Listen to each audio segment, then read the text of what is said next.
ธกิจมันลำบากครับนายนัทวัฒน์กัญญาสมครับนายนักรปิดทองครับนายสัตวัฒน์กิจการครับผมก็ทำเป็นมิเตอร์ครับ โดยใช้หลอดไฟขนาด60 วัตต์ครับก็เริ่มทดลอง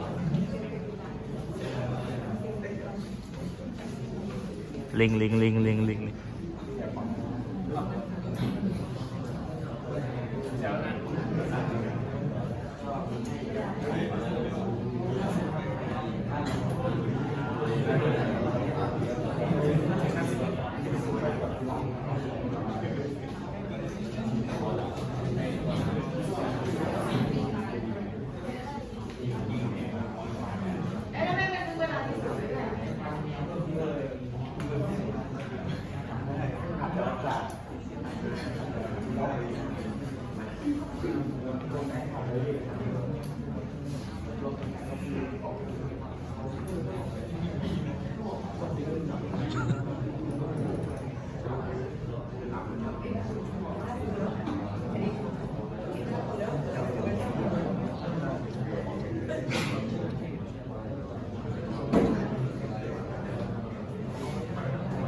ของเรามันสว่างจะมองวันนั้น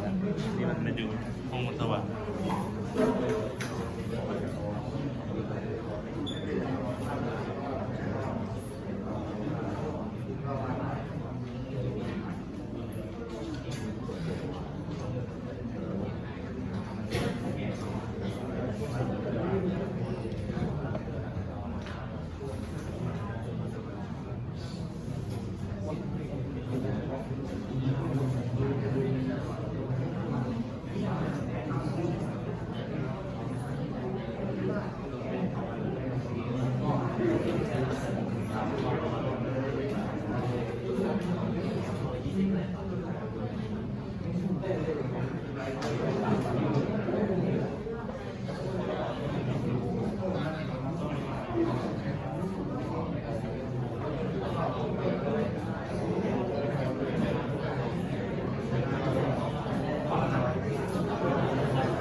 กลุ่มไหนไม่ต้องแข่งเอาแก้วมาดิเอาแก้วมาใส่ดิเอาแก้วมาใส่เลยกลุ่มมึงลืมกินอ่ะ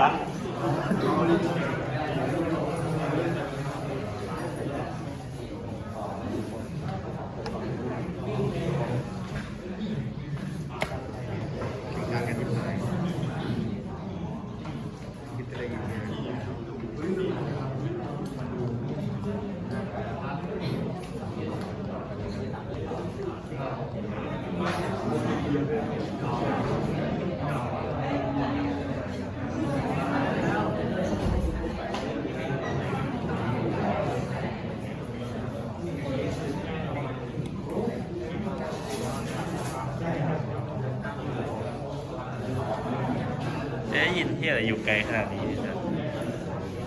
ลำพังเท่าดิเท่าอะไรอยู่กูใกล้ขนาดนี้มันจะไกลขนาดนี้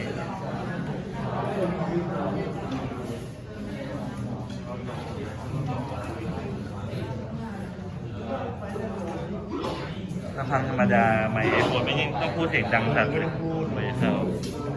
ไม่พูดแล้ว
ก็จากการทดลองนะว่าอุณหภูมิต่ำขึ้นแล้วก็ความชื้นจะลดลงนะครับ